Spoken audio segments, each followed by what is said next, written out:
최태성 정선아의 이야기 한국사. 네, 안녕하세요 여러분들. 큰별쌤 최태성입니다. 이야기 한국사. 어때요 여러분들? 좀 느끼하죠? 그죠? 일부러 하는 거예요. 네. 자, 여러분들 이제 개화기 마지막 문화 파트예요. 이 문화 파트는 여러분 정말 너무 어려워하는 그런 파트이긴 한데, 자, 일단 여러분들 세 덩어리로 좀 시기를 좀 나누세요. 1880년대, 1890년대, 1900년대.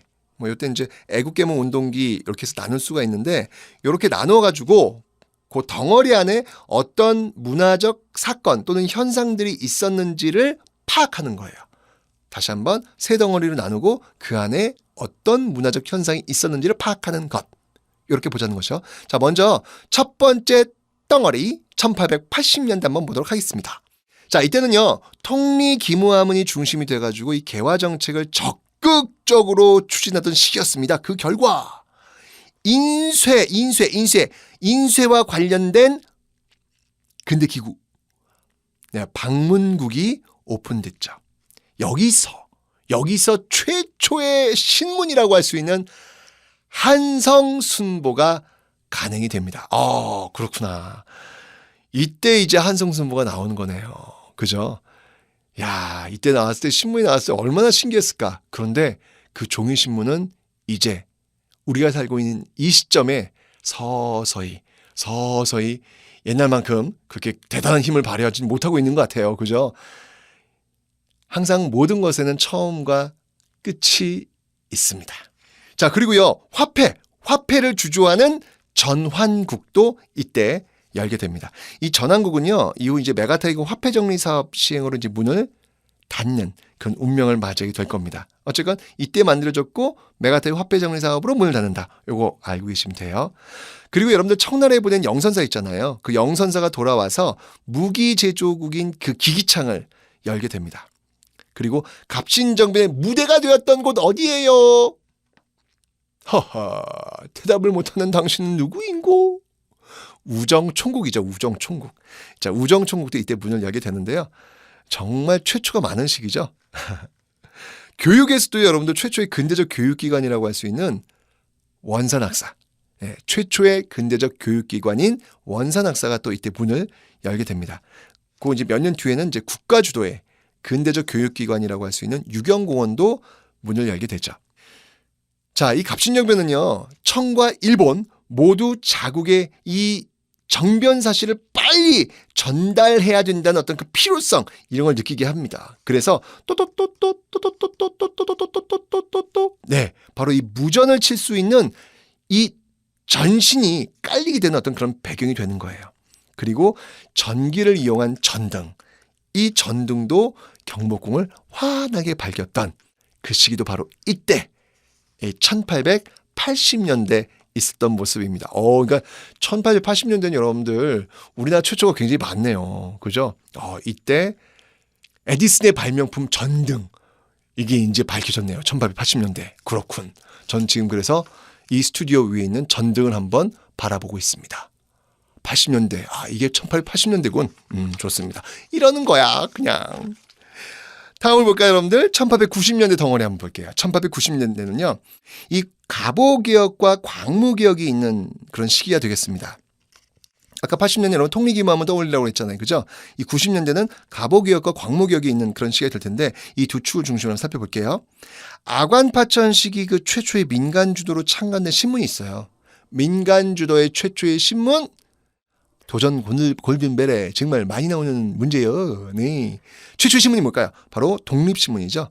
독립협회 기억하시죠, 여러분들? 이 독립협회가 세운 건물이 또 뭘까요? 독립문. 독립신문, 독립협회, 독립문. 이 세 가지는 쪼르륵 패키지로 이렇게 묶어서 여러분 보셔야 된다고 제가 설명을 드렸어요. 자, 그리고 여러분들 이 대한제국이 들어서면서요, 유생들이 주로 읽는 황성신문, 그리고 서민과 부녀자들이 주로 읽는 제국신문도 발행이 됩니다.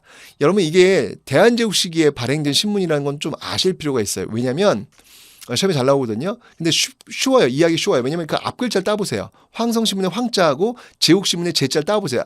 붙이면 뭐예요? 황제. 아하! 대한제국 시기 맞네. 이렇게 여러분 연결하시면 되겠죠. 그죠? 특히 이제 이 황성신문 있잖아요. 이 황성신문은요. 을사늑약 때 그 장지연이 오늘 목놓아 통곡하노라 시이랴 방성대곡 이라는 정말 눈물 나도록 슬픈 그런 사설, 그 사설을 실었던 신문으로 유명하죠. 어떤 신문? 황성신문. 자, 그 다음에 여러분들 교육입국 조서도 또 이때 나오죠. 2차 가보개혁 때 발표된 것인데요. 이것은 이제 소학교, 사범학교, 외국어학교. 그러고 보니까 지금 여러분들 우리가 보고 있는 그런 학교들이잖아요. 그죠? 그런 학교들이 세워지는 계기. 그래서 근대적 학제가 수립되는 그런 계기다라고 볼 수 있겠습니다.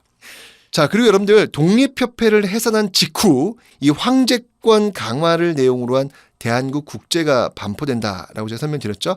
하여튼 대한국 국제 황제권 강화 요거는 바로 그 전해 독립협회 해산시키고 나서 나오는 모습인데 특히 이때가 이제 1899년이잖아요, 여러분들. 그죠? 이 전차와 경인선이 개통되었다. 99년도에 이 전차와 경인선 개통되었다는 얘기 분명히 제가 했습니다. 자, 이렇게 해서 이제 1890년대를 한번 묶어보고요. 이제 1900년대로 한번 가볼까요? 이때 이제 국권 피탈기죠. 1900년대. 슬퍼. 이때 이제 언론을 주도한 신문으로 이 외국인 그 베델과 양기탁이 운영한 신문이 있어요. 완전 중요. 시험에 무지하게 잘 나오는 거죠, 이거. 바로 베델 하면 딱 떠오르는 신문 대한매일신보가 있습니다. 당시 독자들도 굉장히 많이 갖고 있었던 신문이라 그래요. 자, 그리고 여러분 1900년대는요.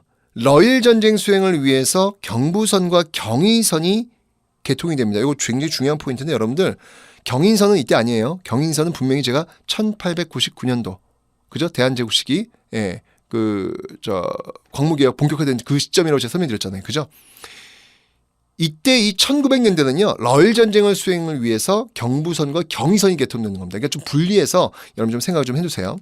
자, 그리고 을사늑약 직후 이 민족문화 수호운동이 본격적으로 일어나는데요. 단군을 믿는 종교가 있어요. 어떤 종교인지 아세요? 대종교. 이게 이제 나철에 의해서 창시가 됩니다.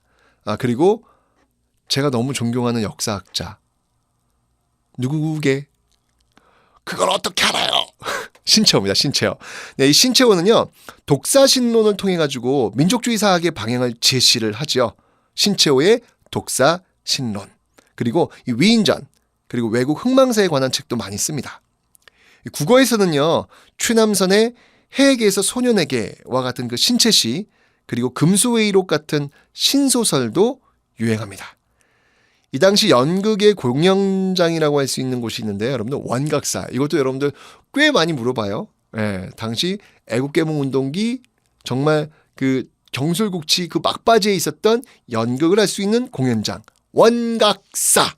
네, 이것도 있다는 거 잊지 마십시오. 이렇게 여러분들 1880년대, 90년대, 그리고 1900년대 이렇게 나누어서 덩어리 속에 어떤 역사적, 문화적 상황들이 들어가는지를 툭툭툭 집어넣으시면 문제 푸시는데 큰 어려움 없습니다. 이렇게 해서 우리의 개항기, 개화기 시간을 다 살펴봤습니다. 지금까지 큰별쌤 최태성이었습니다.